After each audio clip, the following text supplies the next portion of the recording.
The last Worlds, held at the now defunct RC Tracks of Las Vegas, saw David Ronefalk take the win, earning RC's top prize, the 8-scale Nitro Buggy title. But as RC history has proven over and over, after winning this title, many drivers fade into obscurity, never having a chance at fighting for a repeat win. Would the same hold true for David?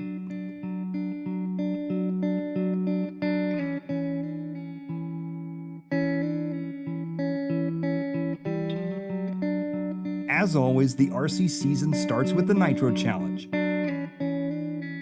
At this DNC, we saw an unprecedented amount of team changes. Ty Tessmann, who ran the bulk of the 2016 season without a driver contract for the new owners of HB, switched to X-Ray. They're not the only big move this season. So we're here at the 2017 Dirt Nitro Challenge. I got new cars, new servos with MKS, which so far have been awesome. Cars have been kicking butt out there, and the Mugen cars, are living up to expectations, working really well on the rough, gnarly track. Even though Ryan Maifield looked very comfortable in his new ride, Ty would be top qualifier. In the main, however, Ryan would score a trifecta of wins, taking victories in E-Buggy, Nitro Truggy, and Nitro Buggy. That's pretty impressive first race out, for sure. I mean, the guy knows the dirt here, for sure.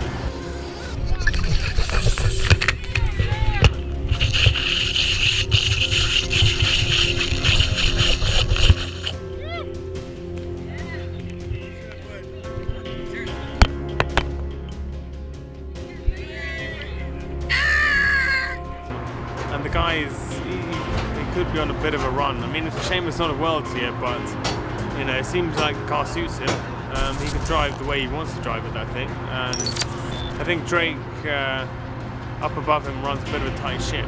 So I think good foundations and bedrock have been laid there. Switching chassis tends to involve a learning curve of sorts.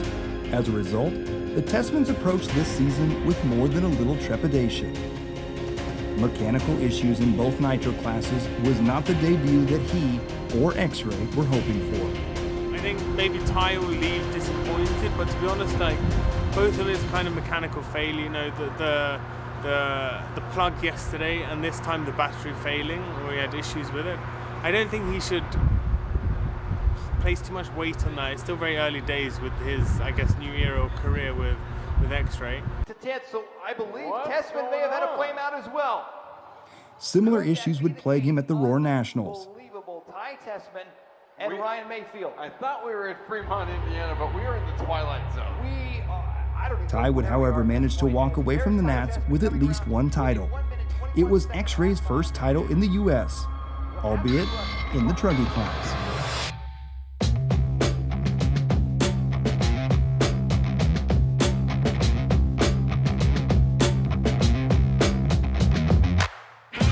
With its unique format and equally unique track features, Sick Cross would be a great test for Ty. With the battery issues resolved, new parts on his buggy, Ty entered this race with confidence. His main rival, Maifield, was also in attendance.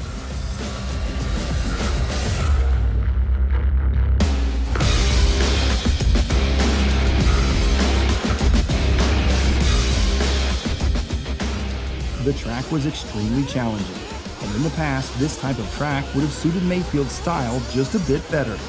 But Tessmann, having worked hard over the past few months on the XB8 platform, takes the win.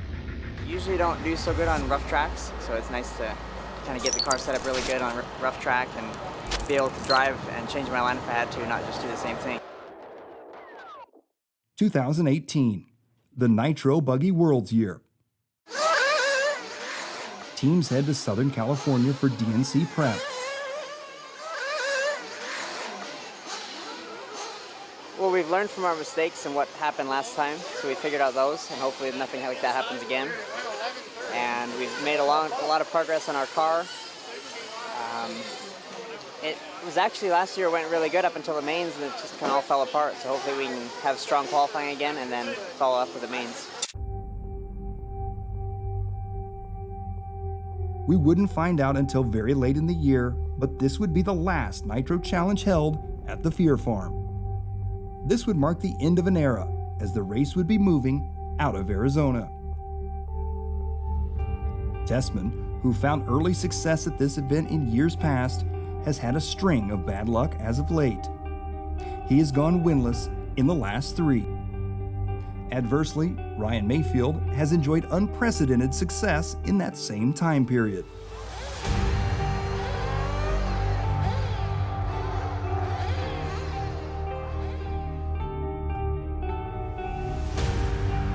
Ty once again earns TQ and is one step closer to the sought-after buggy title here at DNC.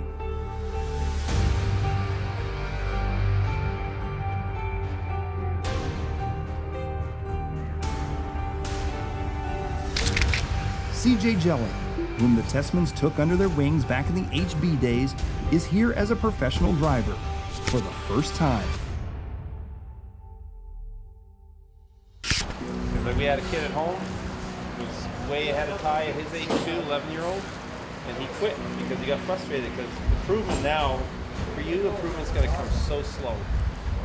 And then you just have to be patient and get frustrated. Yeah. Well, I was. And it's all on camera. Yeah. You get you're be big dog.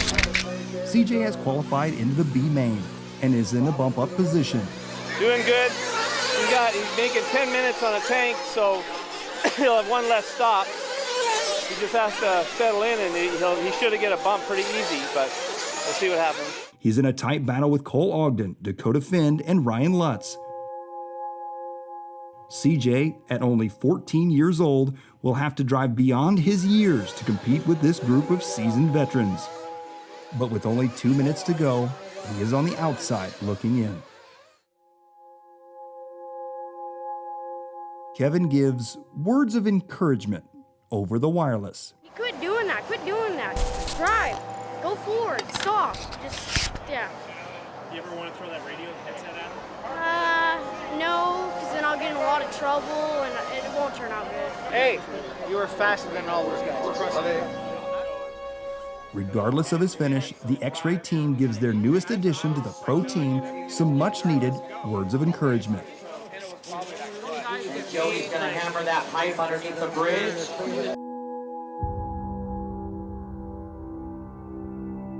To make the A main at any DNC is a challenge all unto itself, even for past world champions.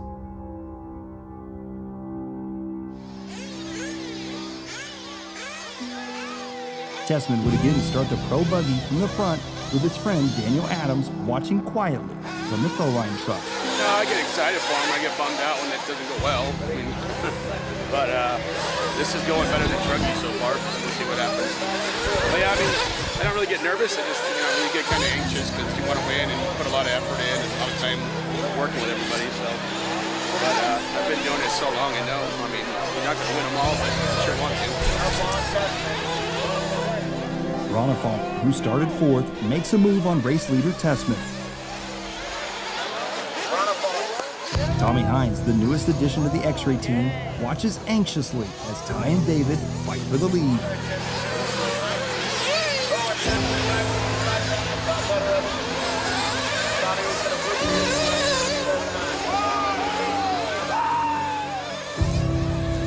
The battle goes back and forth for 3/4 of the race. With 10 laps to go, David makes the final surge to secure the win.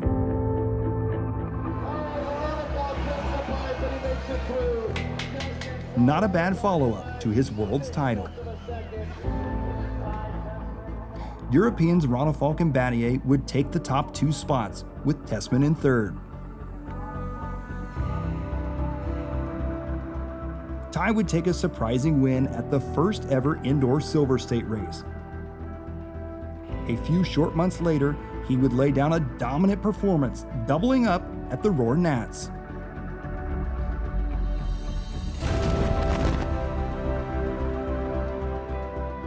Across the pond in Portugal, with just 3 months before the Worlds, the top European drivers would crown their own champion.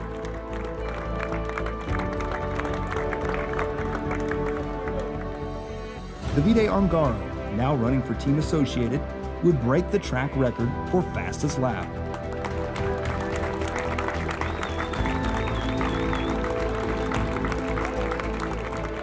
But it wasn't enough to beat Bruno Coelho. With the help of some special guests in the pits, he would take the European Championship.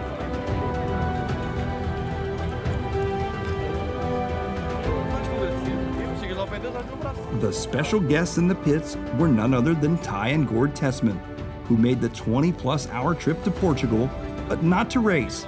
They were there to pit for Bruno and the rest of the X-Ray team. With barely 3 months to go before the Worlds, this was the perfect time for a win. In a sport of confidence, every win and every loss, this close to the Worlds, is always felt. At Revelation Raceway, for one of the last legs of the JBRL series, Dakota Finn would feel the sting of defeat. A mechanical failure on his brand new 8X would hand the win over to Richard Saxton. For 214 drivers and an odd assortment of media folk, the focus now is on Australia. More specifically, just trying to get there. At the end of the day, though, IFMAR has certainly brought us to much worse locations than Perth. Fire conditions, just a little bit of scattered cloud, light wind.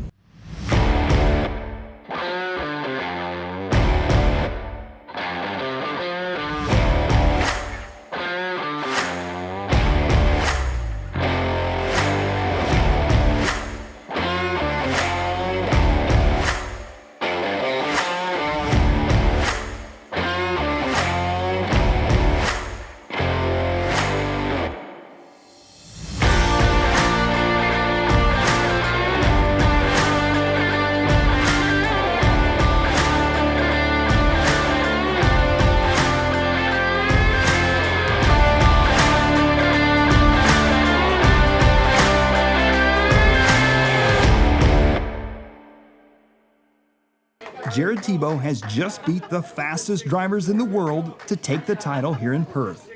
Unfortunately, it's the wrong kind of toy car. Doing some karting, having a bit of fun, you know. Instead of sitting around and wrenching every night, or me sitting at home doing nothing, I get everyone to come out and go karting. It's a bit of fun. Aussie, Aussie, Aussie.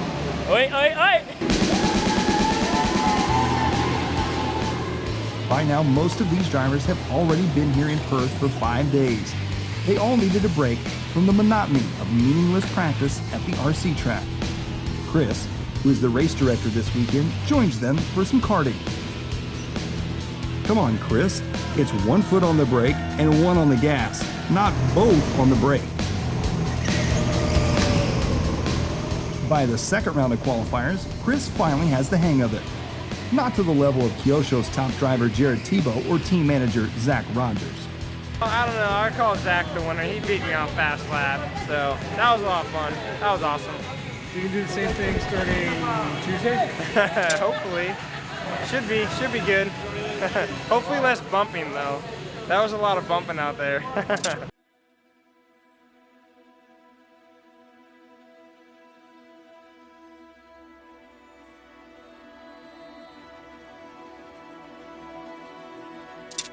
Over the next 7 days, a new world champion will be crowned.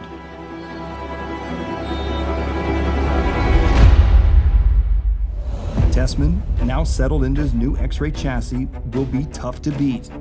Maifield, just coming off doubling up at the 10-scale Worlds, is hungry and full of confidence.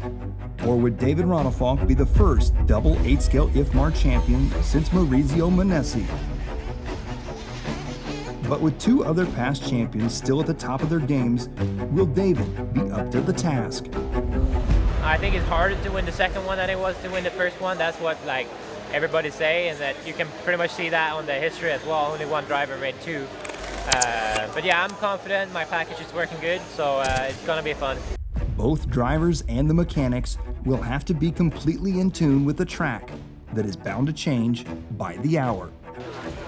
And then we'll go straight from here to South Africa. Back to back. Or Brazil. Isn't it South Africa? I heard South Africa. I heard both. Pretty sure South Africa. What do you think about the track character? I think the flies are more character than the track. The flies are more character? Track doesn't have much character. Fly has 3 distinct body parts: a head, a thorax, and an abdomen. Be afraid. Be very afraid. I'm really tired. I think I ate like 12 flies. You enjoying these flies?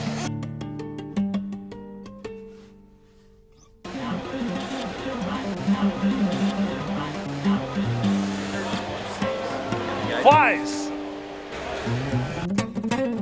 Apart from these damn flies. Flies are not desirable. Flies are making me crazy. Yeah, I like the smaller ones better than the big ones. The smaller ones kind of have a little sweeter taste to them.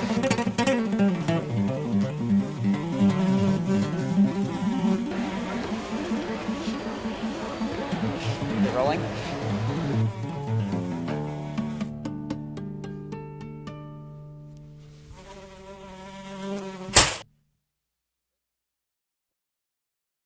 Seating practice is about to begin. The pits are full of activity. Drivers, who will only hit the track twice in the next 12 hours, will be under pressure to read the track properly. Will the locals have an advantage in figuring out this track? Facility's awesome, man. I've been here multiple times. We've had a few national titles, a few FEMCA races here, and yeah, I mean the track's always awesome. You know, the surface is really good with a nice blue group for us.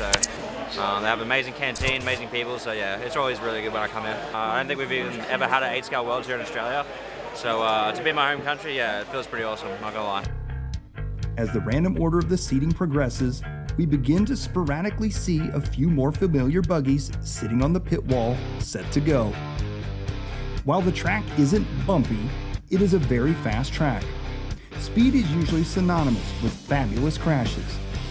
The mix of Joes and pros in the seating heats also adds a new element of difficulty. I'm not in a very good heat. A lot of slower guys in my heat, in heat 1.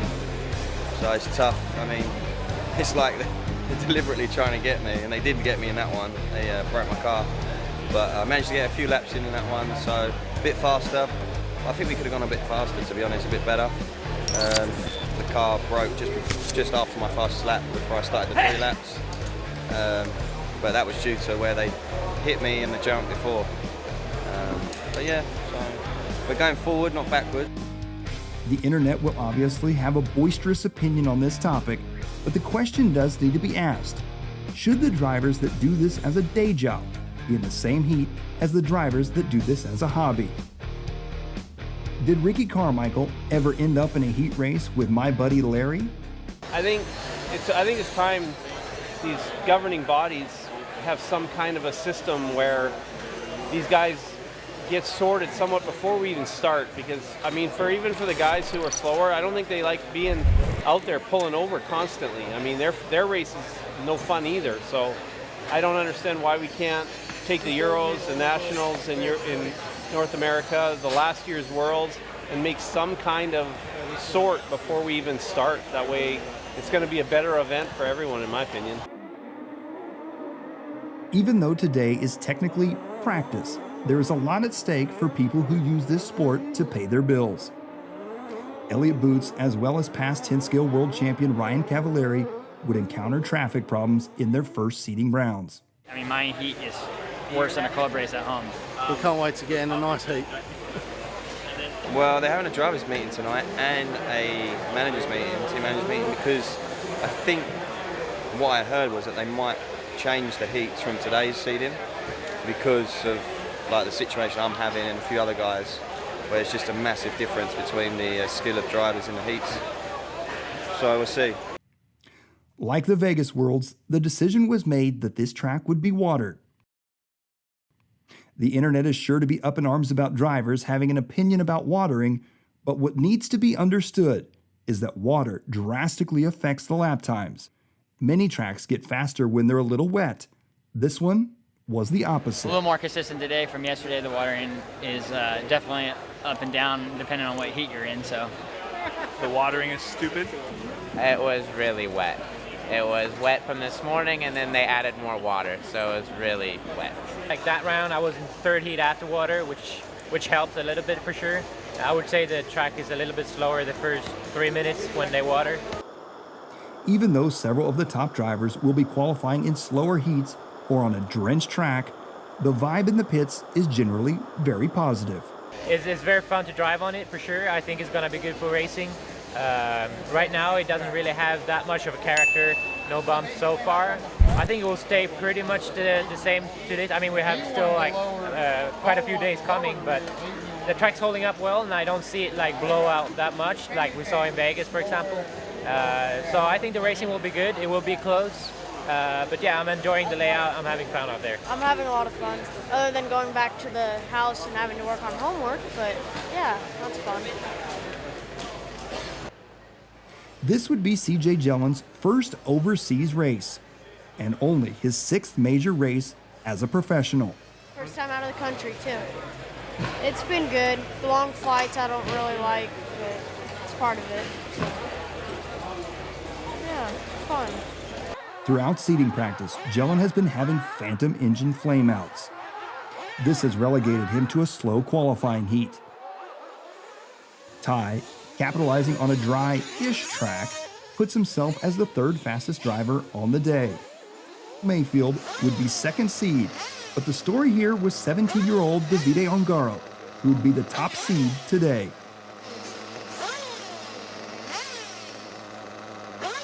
Elliott manages to finally put in 3 fast laps, good enough to get him into the top 30. Now the drivers will shift their focus from going fast for 3 laps in a row to going fast for 10 minutes on a wet or a dry track, with or without traffic. It doesn't matter who they are, they're going to be there. Once the clock hits is when you're going to see the game change. The first race I ever watched was out here. It gave me the first taste, and once you get that rush of fun with RC cars, you keep going back, trying to get it again. It's an addiction.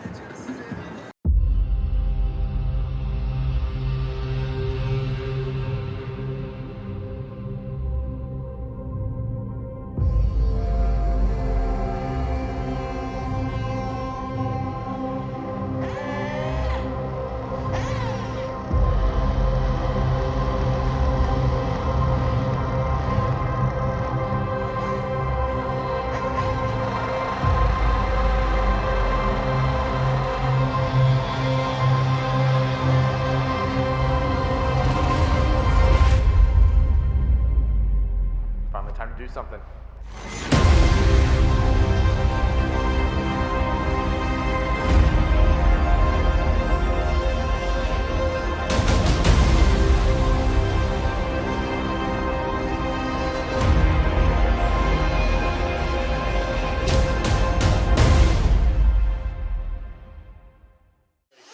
Good morning, ladies and gentlemen, and welcome to day 1 of qualifying here at the Maxima 2018 IFMAR 1/8 Nitro Off-Road World Championships from right here at the Model Off-Road Buggy Club in Whiteman Park. Jordan Hazel, Africado. Unlike the Vegas Worlds, the top 3 seeds are all in the same heat. Davide starts out right where he left off, out front. That being said, this first heat was on a very wet track.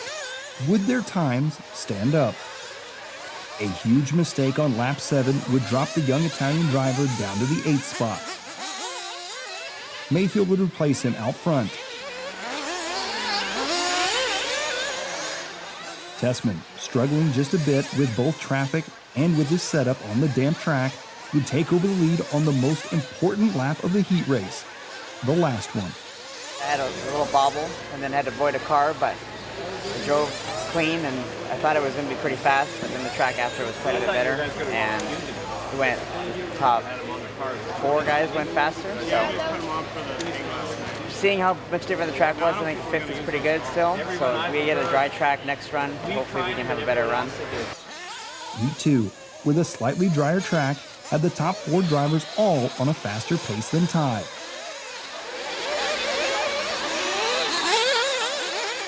Bruno, ahead of Cav on the clock, was getting frustrated by being held up as he was in a tight battle with Naoto Matsukura for 2nd in the heat. Right or wrong, Bruno let Cav know he didn't want to be held up anymore. This altercation did slow his pace, and it took several laps for him to recover. Cav ended up much worse off than Bruno. The strategy over the next 3 days would be to capitalize on the dry track. David Ronalfock did exactly that. Knowing that we would probably have the better track in that round, I wanted to take the most out of the opportunity we got from that. So tried to play it safe. Had a couple of laps where I was on the limit, but I was able to keep the car on the wheels, which is the most important in a 10-minute qualifier. So yeah, super pumped to take the TQ in the first one. It's always a good start to have a TQ, and we'll see what happens in the afternoon.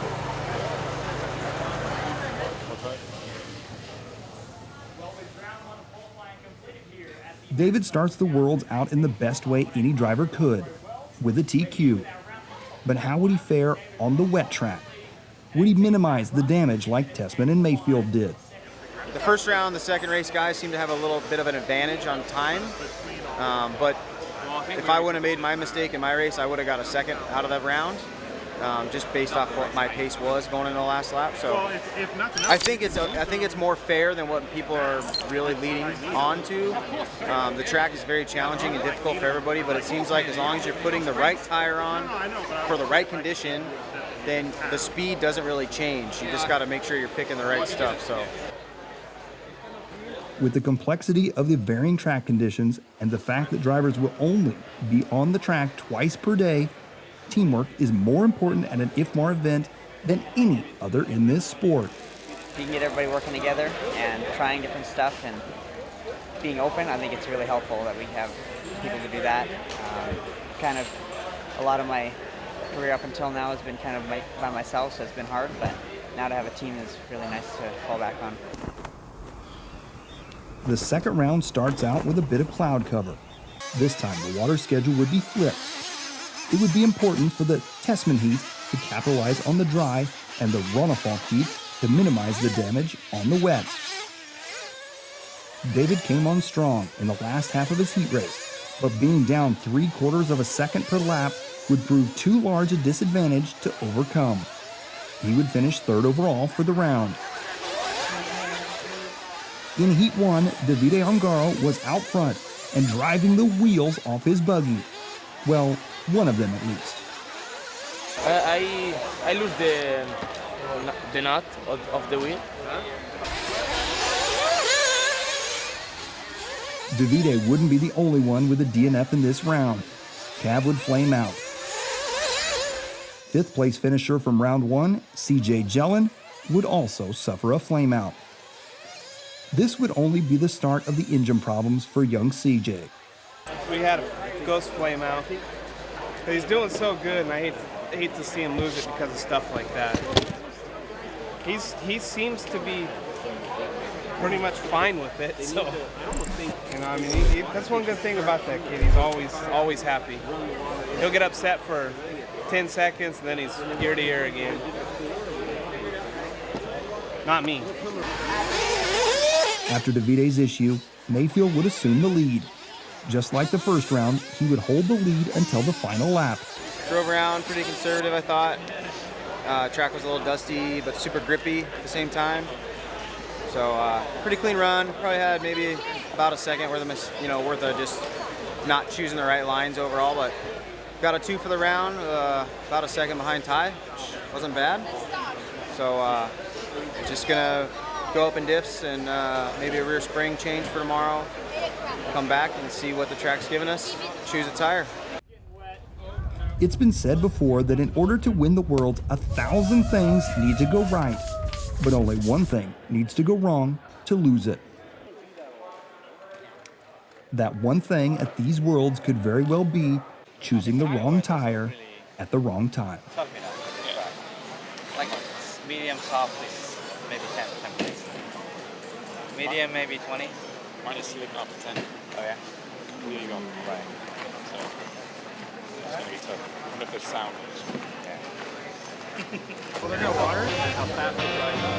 Matt Wallace, one of the product development engineers at Proline Racing, will be a busy man this week. Daniel Adams has had a busy year and is sitting this one out, as they say. Matt will be taking his place this week, offering assistance to past world champions and the future stars of the sport alike, including Bruno Coelho, who actually came under fire for running Proline tires instead of hot race at the Euros. The thing is, Bruno has no tire sponsor. He is a privateer. Yeah, I mean, I don't race so often off-road, so I think it's the best decision for me not to have any sponsor on the tires for the moment. So maybe in the future, but for the moment, as I'm doing, like, I did 2 races this year off-road, so I think it's the best decision to do that. He's afraid of commitment. That's why he doesn't run a sponsored tire. He's been with his girlfriend for 9 years and still hasn't married her. It's true. It's true. Nothing against, it's true. Bruno's teammate is busy putting together yet another last lap charge. Ty would win the heat and earn TQ for round 2. I looked at the screen when I got in the pit lane, that's what I knew. But I thought my car was good. It could be a little better, but the tires were the right choice. And finally got a good track. So I think we can make changes to the car tomorrow, or for tomorrow, and go even faster, hopefully. TQing is nice, for sure, but mainly just get good points and make the best of the track conditions what you can and get into the semis, and then at least towards the front of the semis is fine. But yeah, TQing is always nice. Even though this first day of qualifying went quite well for Ty, he is not the overall TQ on the day. That honor belongs to incumbent champ David Ronefalk. Will the wet runs come back to haunt the young Canadian? The key will be not to squander opportunities on the dry tracks. You don't want anything to happen on your good track, for sure. That's the one that's got to count. While David and Ty were the main storyline today, who will it be tomorrow? Ongaro showcased his raw speed today, but in addition to a mechanical failure, he struggled in traffic. Will the young Italian resolve his gremlins, or will some other driver come out of the blue to dominate day 2 of qualifying? So why do we do this? Because we're stupid. We're real stupid, but we love it. Are you sure? We have to love it. If you hate this, you should not be doing this. If you hate this, you're even dumber.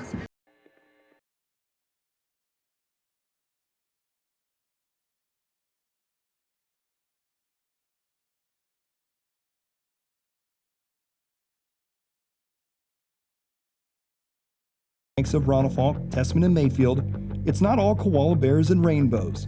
Many drivers used to success are struggling. Had a few mistakes myself, and we've got like not the best marshals in the world, but it's my fault for crashing. But yeah, so we made a few changes. We'll see how that goes for the next one. I've used in your videos the word aggressively mediocre before. I'm going to go back to it. I was aggressively mediocre. Okay, I started out rough. Right out of the gate, I crashed, had to be marshaled. So then just kind of tried to salvage the run. Davide Ongaro will be on a mission today, as there's really not anything more embarrassing than losing a wheel at this level. The heat order is shuffled a bit today, and the top drivers will be the last to drive in this round. This means that Ronefalk's heat will be run before Tessmann's heat this round. The track conditions look to be very similar for both of the top heats. Good morning, everyone. Welcome back to day 2 of qualifying here, starting off with round number 3. Taking advantage of a perfect track, Ronefalk, the current event TQ, is pushing hard.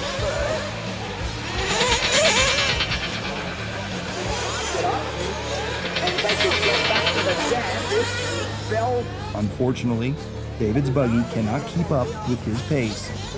He snaps a front arm. Starting out a day of qualifying with a DNF always adds unneeded pressure.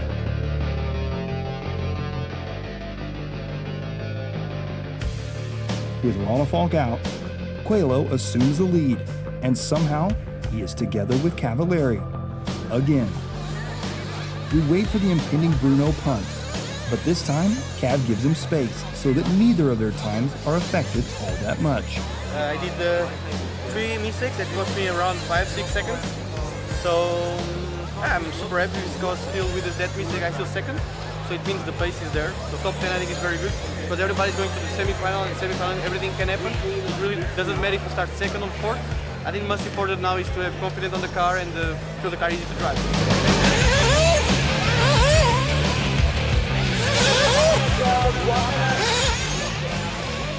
The final heat of the round is Tessmann's heat.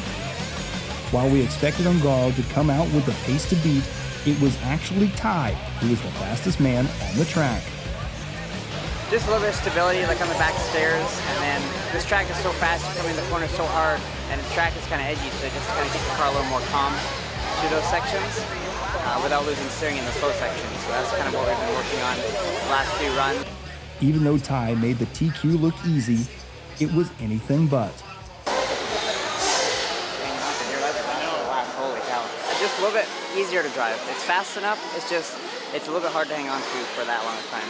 The media room with our round 3 and round 2 top qualifier here at the IFMAR World Championships.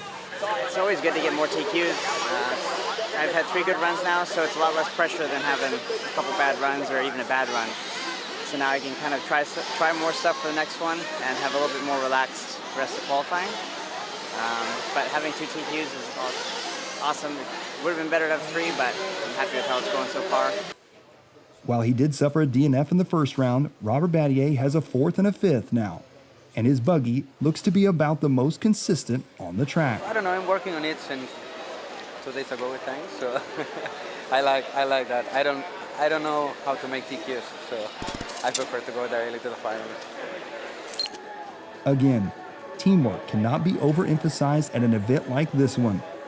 Clearly, the X-Ray team is on the right path at this point. We have like 4 cars in the top 10. That is very good. It's Tainer, CJ, Ty, and me. We are following more or less all the same setup. That is good, you know. No one is making a setup for each one, you know. So it means the car is really working good. So yeah, looking good. It's good to make a good position now. So to stay on the top 10, I think is very good because everybody's going to the semi-final, and semi-final everything can happen. It really doesn't matter if you start second or fourth. I think most important now is to have confidence on the car and feel the car easy to drive. Team Mugen had their drivers spread out quite a bit. In round 3, Juan Carlos Canas was just behind the X-Ray duo of Tessmann and Coelho. He empezado desde el principio, no sé, fuerte, porque se movió un poco, pero he intentado no fallar. Y ya está. Maifield and Battier were having some success, but Truey and Drake were struggling to generate consistent runs at speed. Second to last lap, I cased a double, spun out, or it could have been maybe 4th or 5th for the round. But the speed's good, car's good, engine, tires. It's just kind of picking the right tires at the right time because the track gets dusty so fast. The top heats are about to roll out onto the track for the final time today. The pit guys all look a bit nervous. Probably because they are watching the track crew drown the track.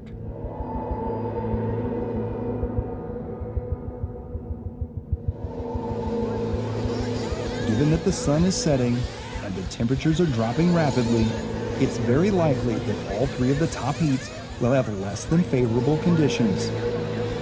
That being said, it will be the same conditions for all 3 heats.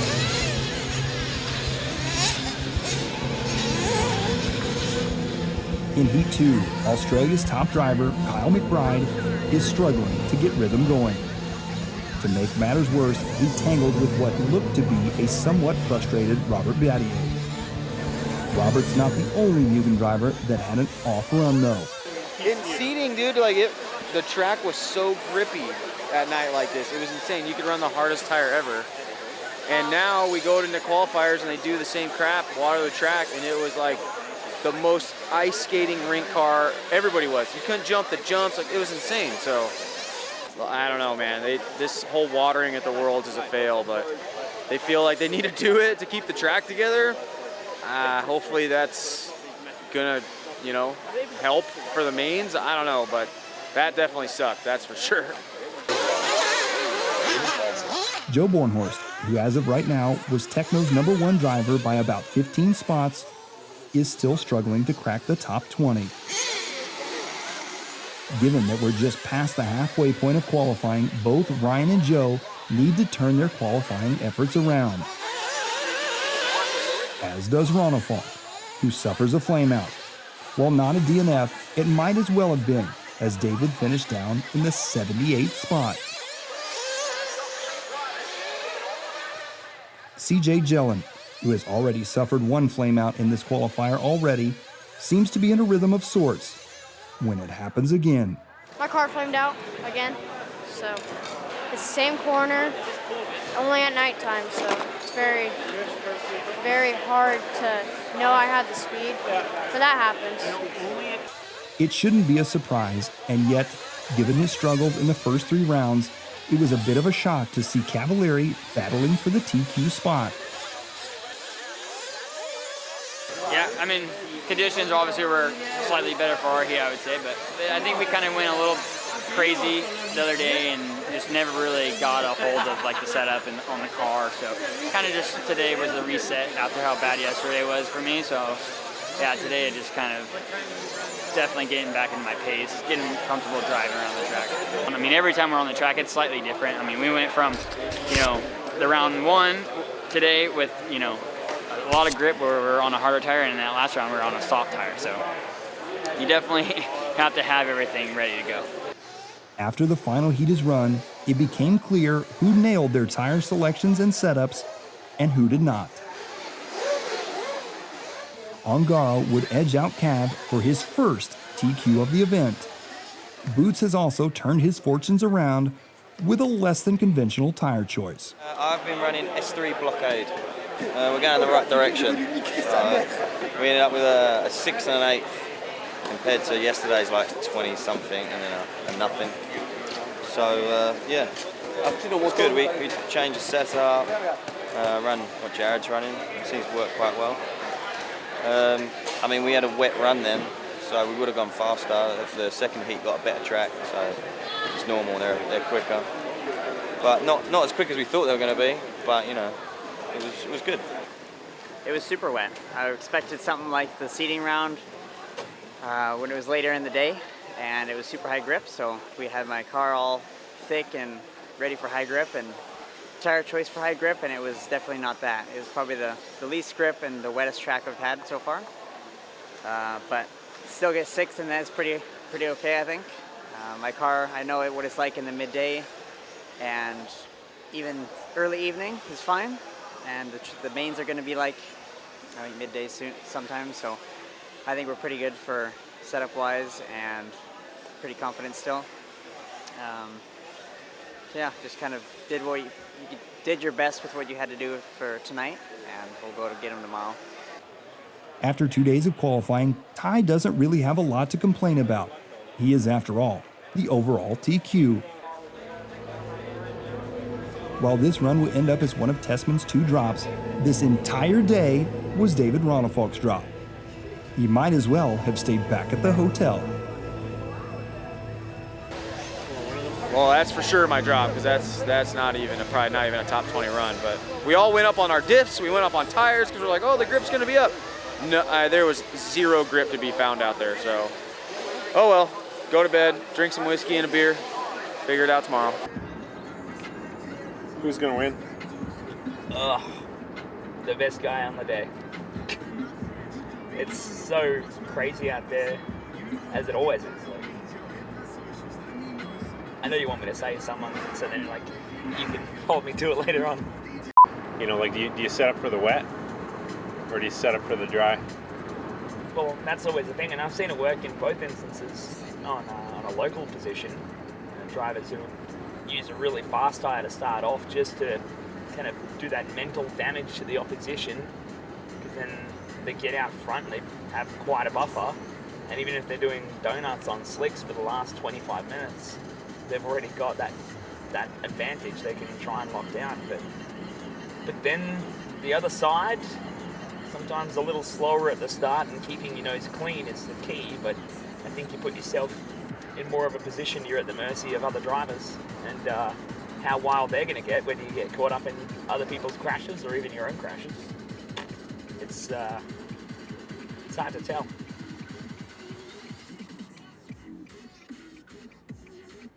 Do you like dubstep? I kind of do. I kind of do. We do not.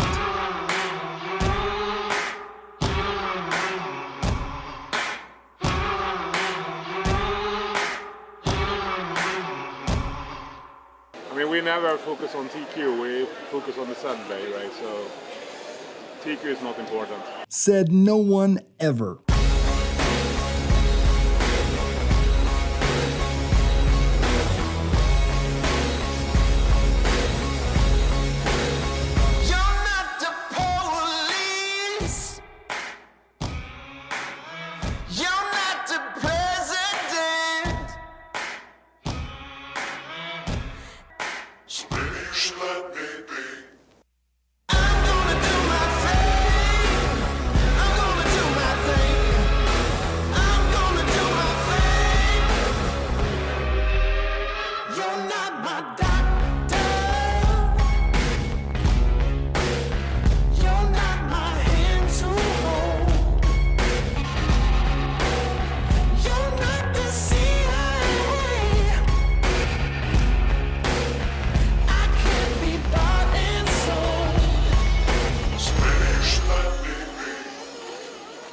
Started here with day 3 of qualifying, the final 2 rounds for the Maxima 2018 IFMAR 1/8 Nitro Off-Road World Championships for the Model Off-Road Buggy Club in Wyland Park, Western Australia.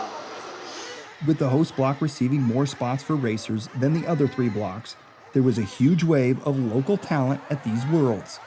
Drivers like Jared Smith. And even though he is currently qualified down in the 109th spot, Smith is faster than most of the people that will watch this film. So the last run had a few issues. For some reason the car locked up down the straight, whether I got a rock caught in there or something. Didn't quite go to plan, so we brought it back to the pits. Everything seemed free, couldn't find any issues. Threw it back out, and yeah, the run was okay. Wasn't great. Preferred to do a big crit time than that, have a few less mistakes, but yeah, this is how it was. He knows he has no shot at winning.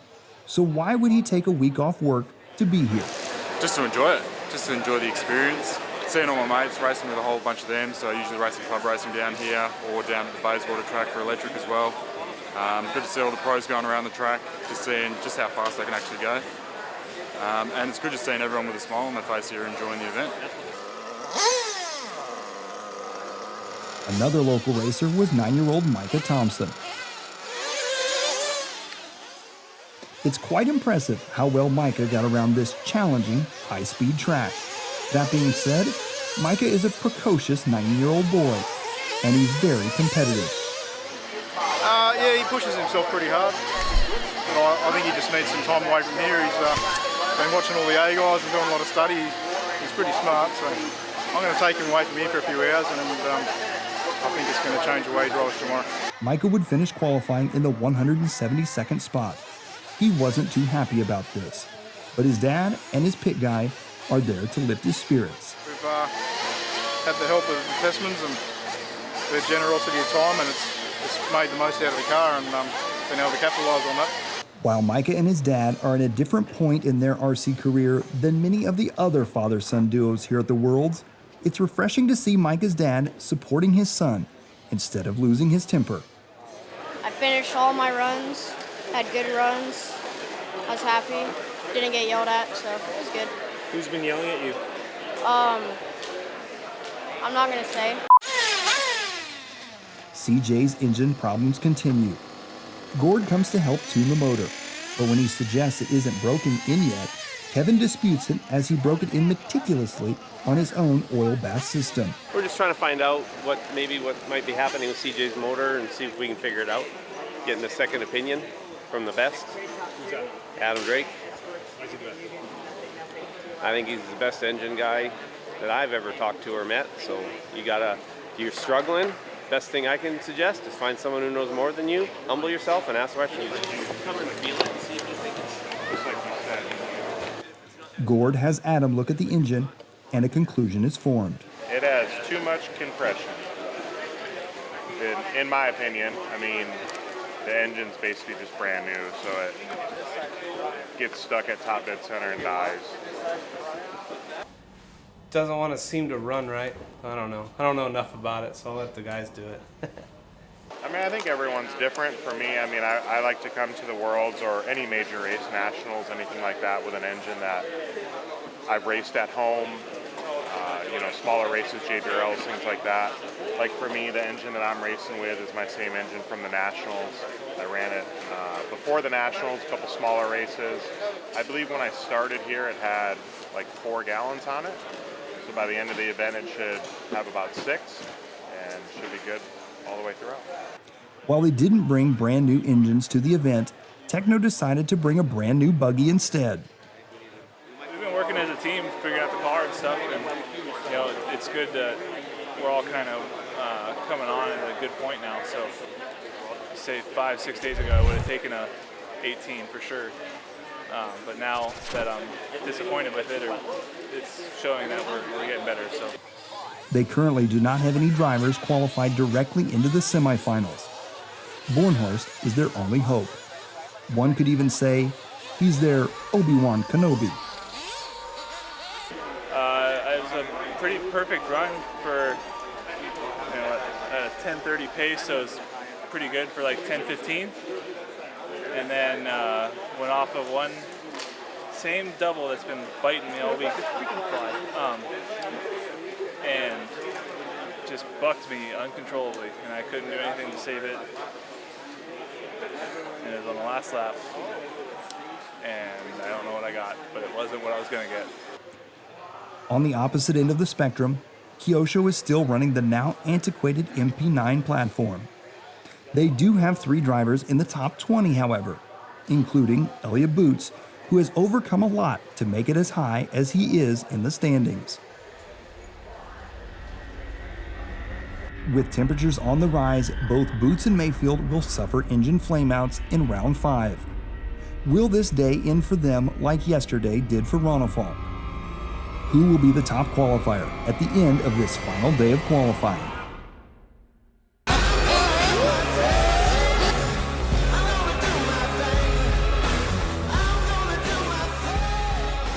Earlier on in qualifying, David's dad Pierre said that they don't really care about TQ. This didn't show on the track. David was pushing his buggy hard. With 2 drops to his credit, this was a huge risk. Another DNF could put David as far back as the quarterfinals. His risk manages to pay off, and he has earned his 2nd TQ of the event. With both Ryan and Elliott suffering flameouts, we cannot help but wonder if there's a connection. It was going good, but I had 2 flameouts. It sucked. Don't know why. With the high temperatures having an effect on their Reds motors. Just one of those gremlins, I guess. So yeah, we're change engine, do what we can, change over the tank, fuel line. I'm sure we get rid of that problem. And I mean, it was going good. I think I was running like 2nd in the heat. So it would have been like a second, maybe like a 3rd or a 4th in the round, which would have been really nice. So yeah, we've got to just try and do it again, I guess. I don't think it's going to matter, but I think it would be best if we all were kind of like, look, because if it's just you, then it's, oh, you're pressuring them. If it's just me, I'm pressuring them. Like, with the best engine guy in the industry on the team, Mugen decides that this is more than just a tuning issue. to say, look, Elliott's running everything that you say is better, and it's not even during refueling, it's just on the track. I know he's going to just say it's both idle as well, but then why didn't they... Ryan is one of Mugen's best hopes at winning this thing, and his chances of making it out of the semis were dropping.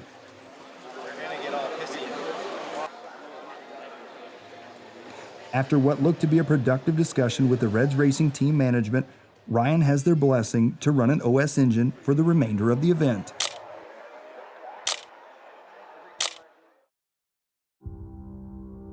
This will be the final round of qualifying for these Worlds. Tessmann is currently the overall TQ. A podium finish is all he really needs to start the semifinals from the pole position.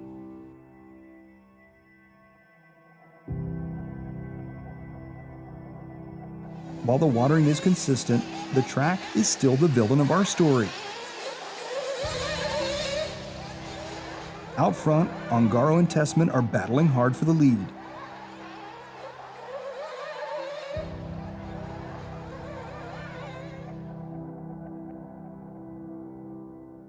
Behind them, a slew of drivers that need strong finishes to make Saturday a bit easier for them, and on their equipment. Obviously didn't start well for me, but I ended somewhat strong. I'm going to be starting first in the quarter today, so yeah, I mean, not the ideal position, but I've been there before. Start very good and finish not so good. Up and down.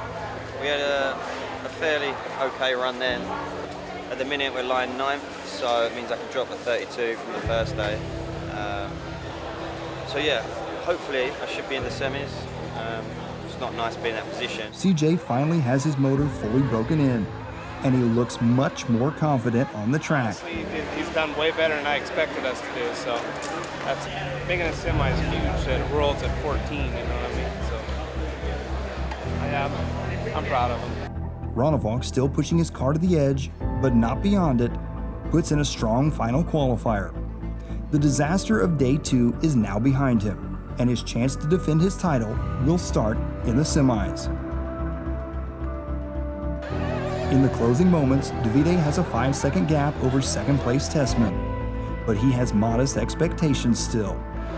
I think in the final is good, and maybe the podium is good also. We will see. While not the fastest on track, Ty's buggy looked consistent and as easy to drive as any other car on the track. He would finish second, securing overall TQ for the event. Unlike the Nationals, he will still have to run the semis to qualify into the main. No, for sure it's good to TQ. Even though I didn't do the last round, it's a good feeling to top qualify. Hopefully we can keep it going towards the finals.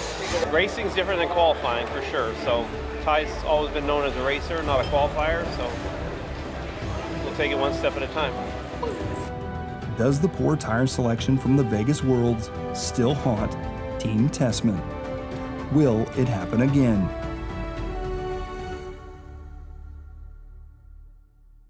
While qualifying is technically over, it really isn't. It's merely transitioned into an even more stressful type of qualifying known simply as the semifinals. What's it going to take for somebody to win this thing? No crashes, because right now that seems very difficult. With the track getting worse and worse in condition, we've got a step down that's claimed a lot of good runs. Fuel strategy probably will play a part. You know, the other thing too is a couple of the good guys that have been running good, they're running on softer tires, which aren't going to work in the long race. So we're going to have to see what happens when they put the harder tires on, if it really changes the speed of the car. So some things could shift. But for sure, less crashing. An easy car for 60 minutes. Davide, in the last round of qualifying, had exactly that. An easy, fast car to drive. But the question everyone has on their minds, can Davide go fast on harder tires? He was on super soft, and for sure he cannot use those tires in the main. So, and you know, we've seen when he's been on the harder tires, it's not as good as for him. He's making mistake. You know, the car is sliding. So you know, it's all gonna change tomorrow. Track's gonna be a little bit different. So we'll see which driver can adapt to that the best, and you know, make the setup. Maybe we would have to change some things to make it feel as good as he's done so far in qualifying, but you know, we'll have to wait and see for tomorrow. They call these the finals, but honestly, it's just more qualifying. The only difference is if you don't finish in the top 3 of your heat, you're done.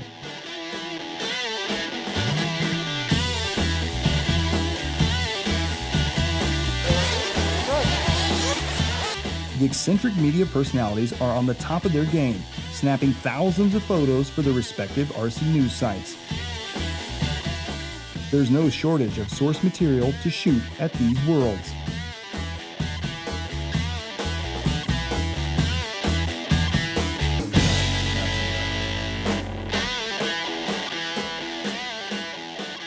It is now day 9 here at the 2018 IFMAR Worlds. up to the 1/8 finals will be run today. That's 20 races with 6 hours of on-track action, totaling somewhere around 8,000 laps with probably 827 crashes. What toll will today have on the track? Because only the lower finals are run today, many of the pros take this opportunity to take a much-needed morning and, in some cases, a day off. Others are here performing full teardowns of their buggies. Ty is one of the few pros here. To wrench in my car and help out the team guys. His main focus this morning will be to help young Micah Thompson in his 2048 final. Micah's X-Ray XB8 is prepped and ready for the 20-minute race. Tessmann tops up his car. It's nearly go time.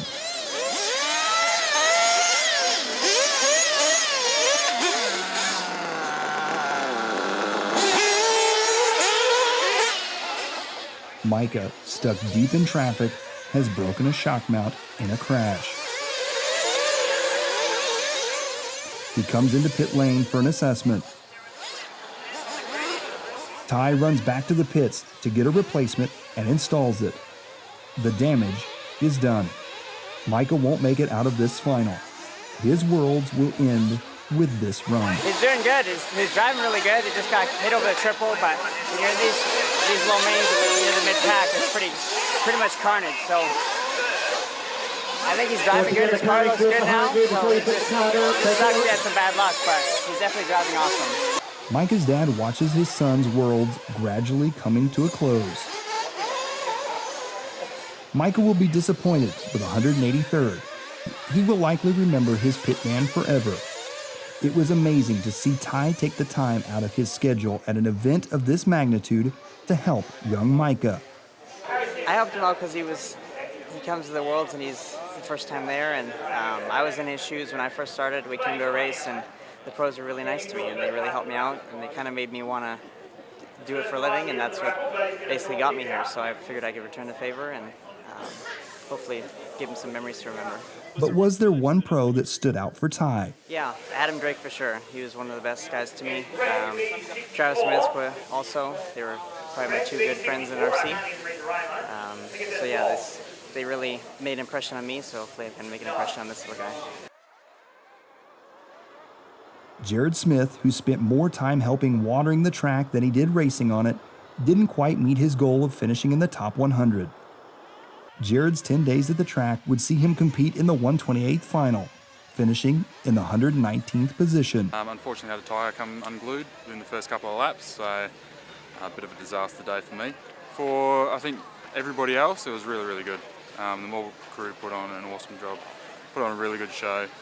Track held up really well, facilities were great, canteen was awesome. I think everyone's going to have a little break for a little while, to be honest. Everyone's pretty raced out, but it just grows the hobby. There was a lot of people down here today having a look, seeing what the hobby's all about, seeing what all the racing's about, seeing all the excitement, etc. So hopefully it grows after this. Back in the pits, the teardowns are showing signs of completion. Tomorrow will be the final day of these Worlds, and there likely isn't anyone that won't welcome the end.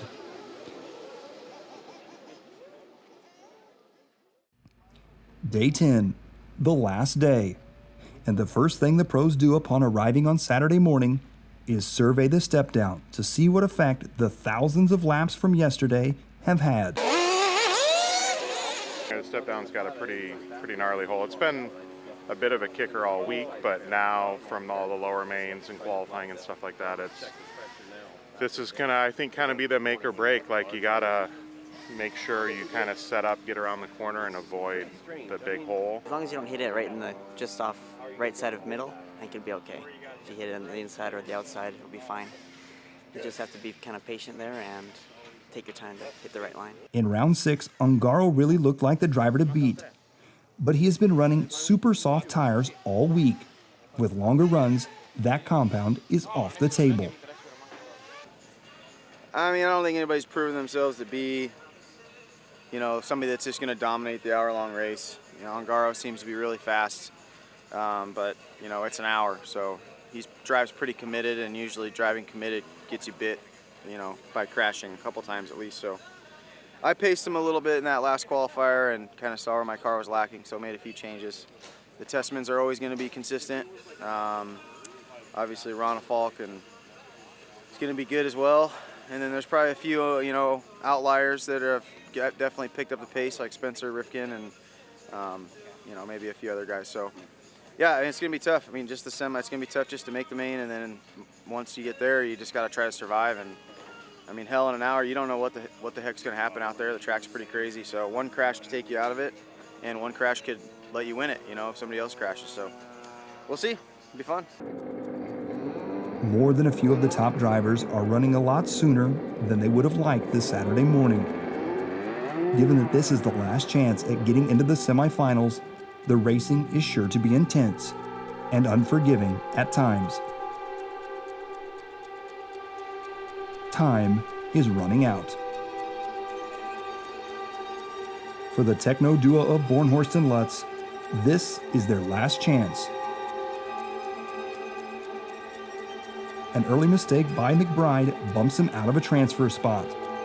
Given that this is a 30-minute race, being 7th on only the 3rd lap isn't a huge problem, yet. Out front, it's Techno's Joe Bornhorst. He is in control of this quarterfinal. Behind him, though, a huge pack which includes McBride, Ogden, and Berton is closing in on him.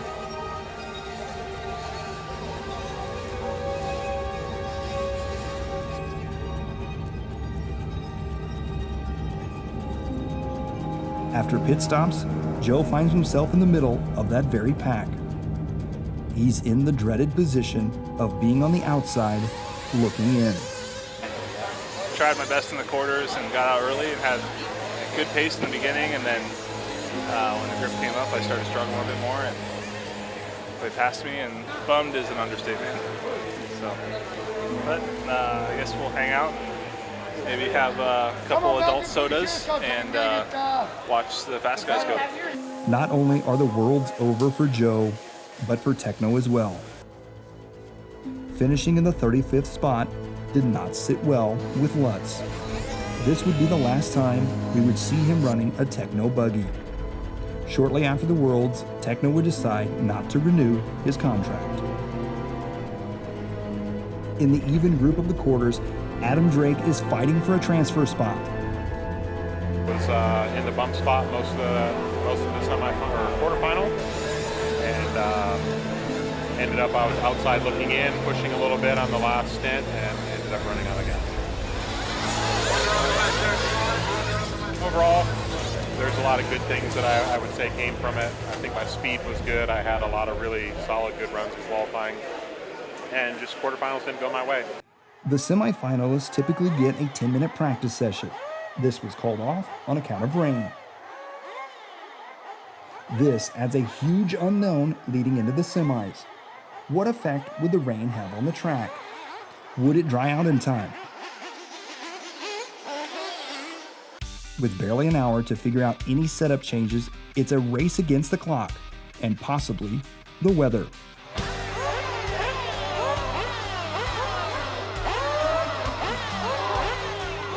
Pole setter Tessmann will lead out a group of some of the most talented 8-scale drivers that RC has ever seen.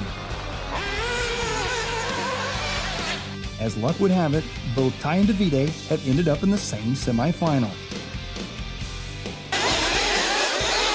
Could this end up being a preview of the hour-long main?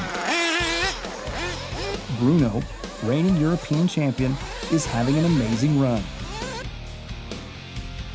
It did start out a bit slow for him, but that's to be expected when starting mid-pack. At the halfway point, he is in a transfer position and is closing in on the leaders.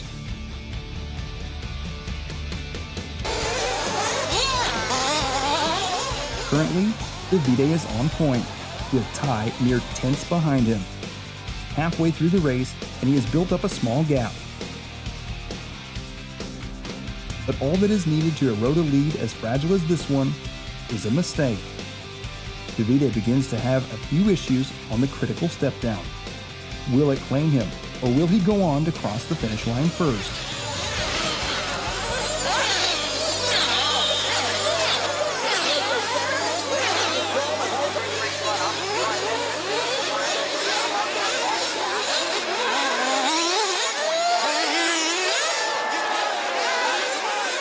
Ty capitalizes on an error and reassumes the lead.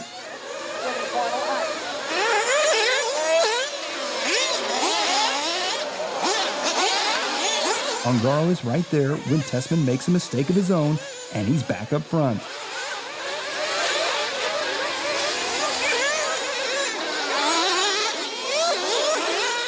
Ty comes into the pits and gains some ground on Davide.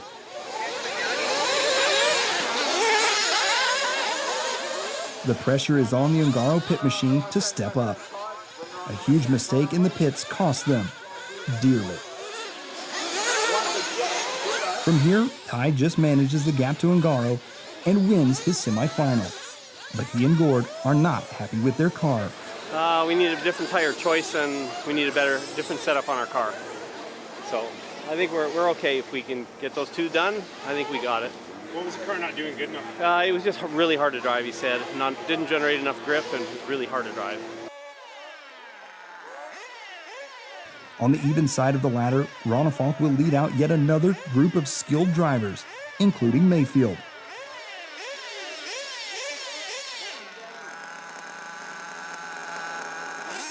Ryan gets a bit more grip right from the start and pushes David aside on the very first corner.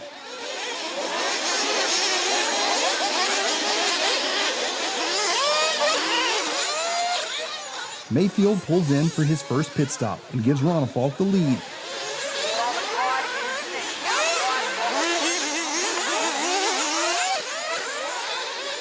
It doesn't take long and Ryan is back up front. David takes it back a handful of laps later, and he would lead the bulk of the race. In the end, David's lead would not last. Ryan Maifield would be the winner of the even semifinal. In his wake, a slew of disappointed drivers. Not good. We flamed out on the second refuel. It was kind of strange because first refuel we entered at 8 minutes, and then on the second refuel, the engine stopped at 6:50. So it was very weird. And second time, also the third refuel again stopped at 6:50. So it's kind of strange.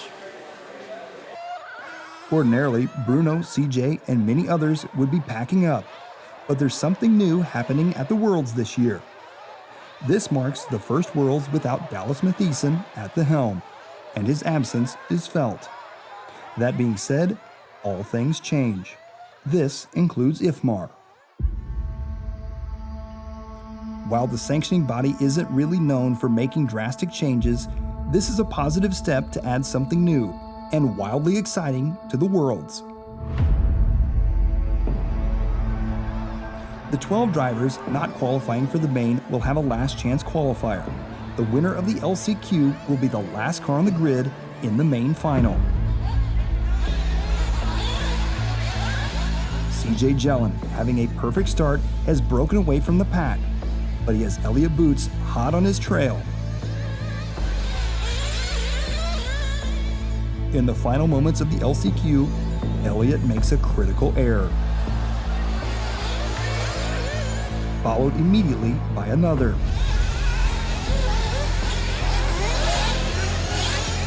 CJ cruises to an easy win.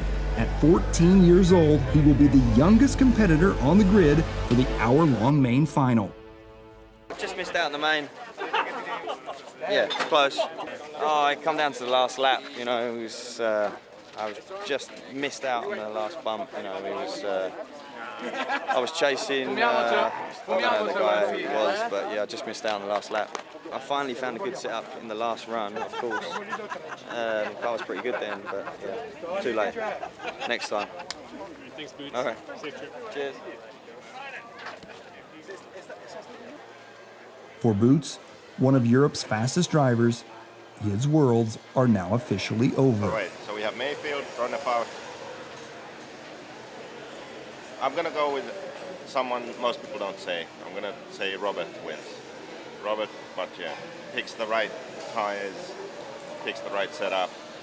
Second half of the main, he'll drive past everyone and win. I go to Vegas, I don't bet. I'm here in Australia, I don't bet.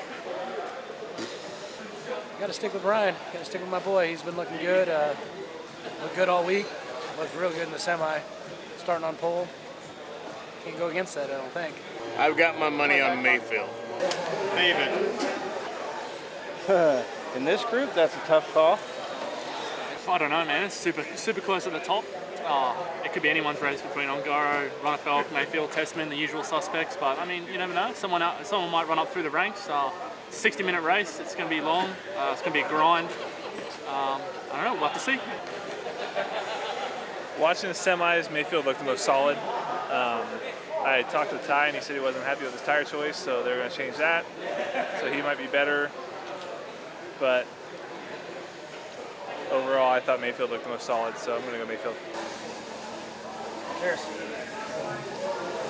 Truey, Hara, Tessmann, Maifield. While the list of IFMAR pole setters over the past several events does have some champions in it, a pole setter hasn't won the Worlds ever. From a pure speed perspective, Ongaro has the advantage, but now that he is on a medium compound, would his speed remain? Top qualifier Tessmann has made setup changes from the semis. Heavier diffs, harder tires. Both he and Maifield are running a harder compound than the young Italian Ongaro. The focus really has been on the trifecta of Ryan, Ty, and Davide. Is there a dark horse in this group?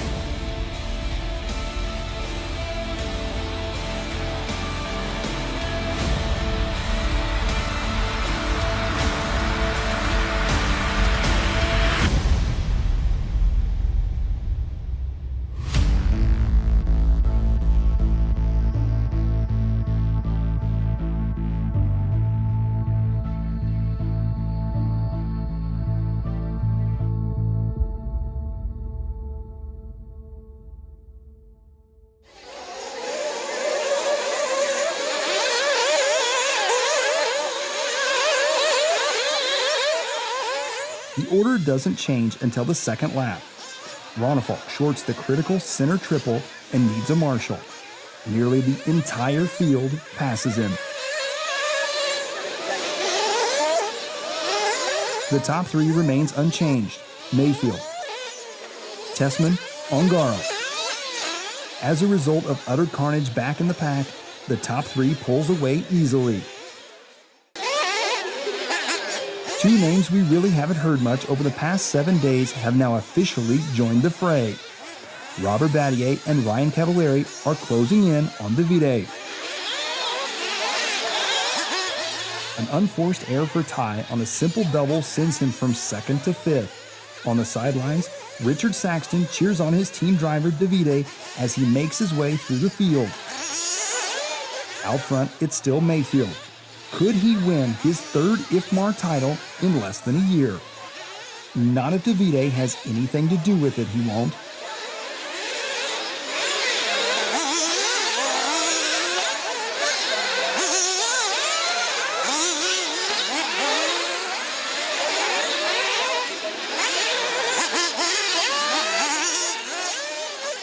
In just one lap, the Italian has chopped a second out of Ryan's lead.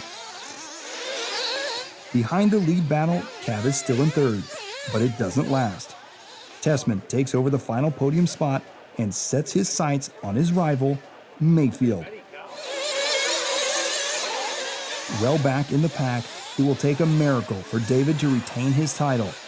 Lap after lap, he loses touch with the top three. He has closed the gap slightly to Cav and Battier.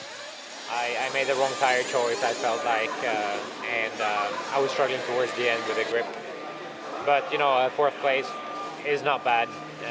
Of course, it sucks a little bit now, but that's racing, I guess. Cav has also dropped back and is losing pace. Yeah, today was solid. Started 6th in the main and got all the way up almost to the lead, and then I fell back a little bit, but today was obviously a solid day. Racing, I feel like, is definitely something I am a lot better at than the qualifying, obviously, because that wasn't that awesome. So overall, it was a good week. Just wish I could have started off a little bit better. I don't know why I struggled so much at the beginning. Cav, Ronifon, and Maifield all made similar tire decisions. With 2 of those drivers falling off the pace, would Maifield be next? After pit stops, Ryan is back out front. Davide comes in for a much improved stop and tucks in behind Ryan with Ty still in 3rd, several seconds back. After having dominated the karting event a week ago, Jared has failed to string any kind of success together at these Worlds. In the final, he has fluctuated between spots as low as 11th and as high as 6th. Tebow has settled into a rhythm now, but the pace only nets him an 8th place finish. A lot of build-up and chose the wrong compound in the main and wasted an hour out on the track, so pretty big bummer, but it's part of racing. 1 spot behind Jared was McBride, having transferred all the way up to the final from the quarters. He isn't having the final he had hoped for either, and would finish in the 9th spot. A disappointment, to be sure. Further back from McBride is the youngest member of the finalist group, CJ Jelin.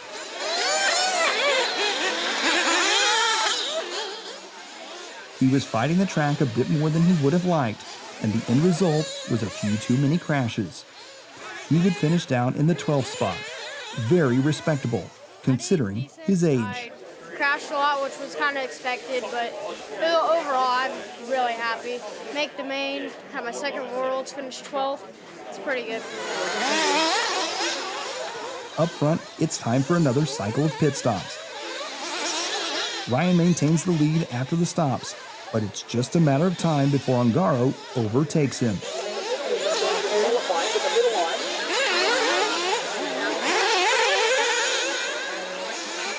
On lap 33, Ongaro passes Maifield for the final time. Hanging out just a few corners behind is Tessmann, but he is struggling to match the pace of the leader. Thought my car was decent. Just the track was super hard. There's just so much grip in the line, and there's a little bit of dust, so you kind of it was just really hard to drive the whole time. Ryan's tire choice has finally caught up to him as well. I thought we felt maybe 3 different track conditions in just the main event. Tessmann takes advantage and assumes 2nd place, but his tire selection is only marginally better.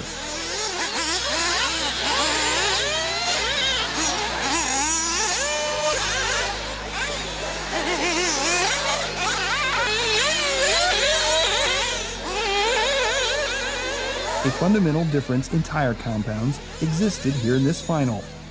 Davide spent virtually the entire Worlds gravitating towards softer compounds. This included the hour-long final where he opted to run a medium long wear tire. While both Tessmann and Maifield's tires had the bulk of their tread intact, Davide's tires were significantly worn, and his fastest lap came towards the end of the race.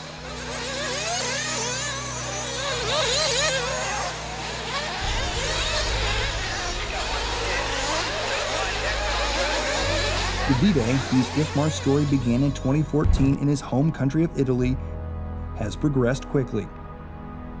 He finished 40th that year. At the next Worlds in Vegas, he would finish just 10ths behind Ronifon in the semifinals, earning a spot in the main event. He would finish 4th in those Worlds.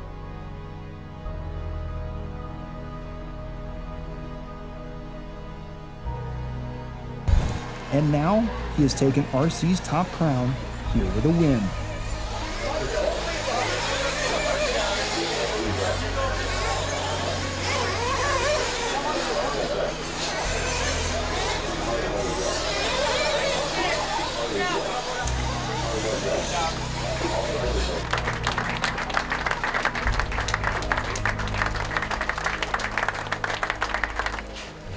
While Davide celebrates, Maifield and Cav lament their tire selections. I don't choose it.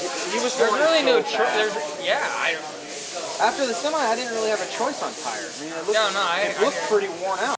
But before the Ongaro camp can officially celebrate, IFMAR has done something rather unprecedented. While not uncommon on the on-road side of IFMAR, for whatever reason, full tech inspections are rare at Off-Road Worlds.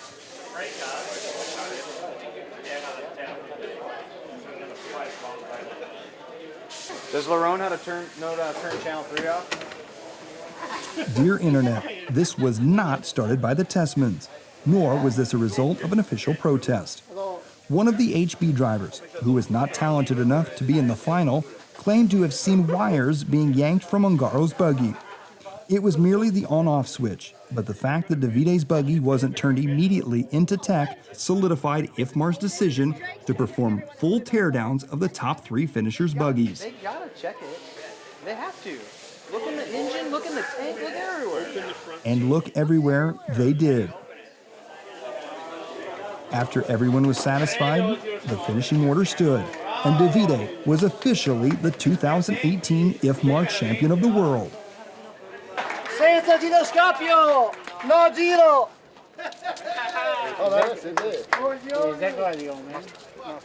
He made a few mistakes early, and if he hadn't, it may have been a little different, but I'm sure everyone will say that. I mean, if you drove perfect, you win, like David Ongaro did. And he worked hard, he drove awesome, and it was definitely a well-deserved victory. So we'll be back in 2 years. Given that Ty Tessmann has been on the podium for 4 Worlds in a row, now averaging a 2nd place finish, neither Ty nor Gord were upset about losing these Worlds. Clearly, they would have liked to have won, but Davide Ongaro and all future competitors will be hard-pressed to match that kind of consistency on the world stage. There was no disappointment, because I was way more disappointed last Worlds, where I had, a lot more speed, and just with the outcome of everything. But you know what?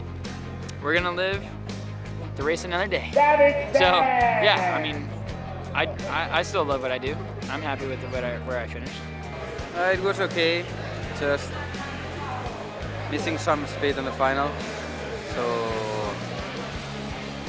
6th position finally. At least it's my 7th World Final, so 14 years, just on the top 10, it's not easy, I think. But for sure, if we come here, it's to win. So just a little bit sad because of that. David drove great.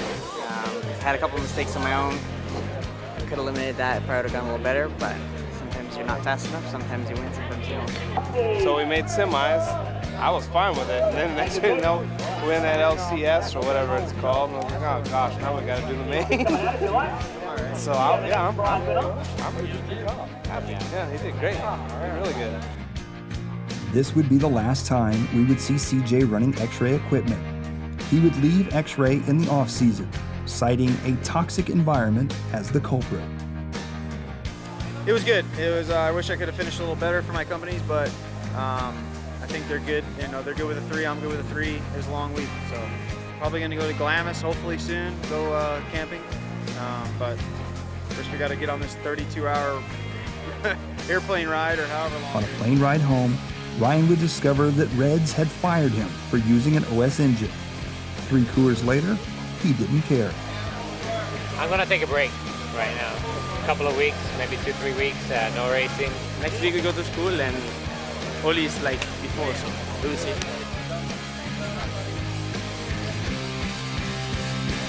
Mario Andretti once said that motor racing is like one big family.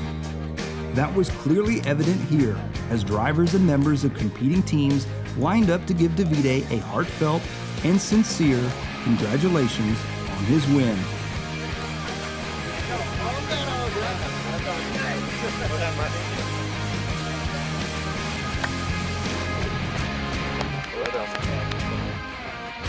After 10 days in Australia, we have had a new world champion, one of the youngest in 8-scale history.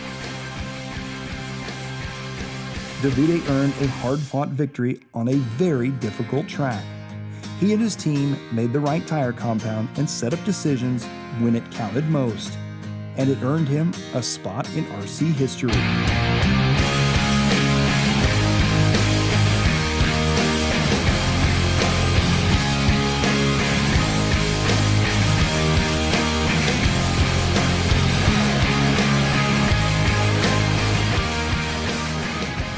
can't say this on camera.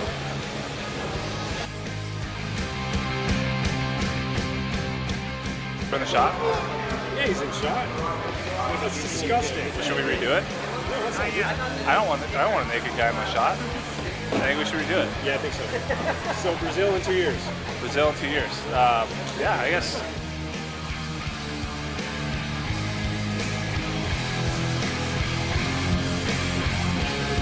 Hey, I'm pretty proud of you. You stood up for yourself. You were not gonna move. How did it feel to be hated on?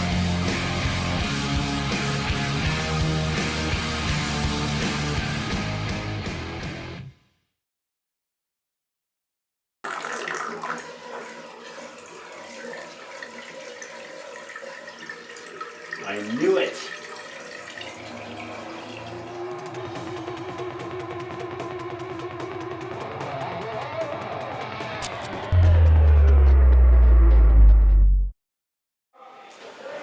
We can just get this Corey Drockenberg guy out of the RC.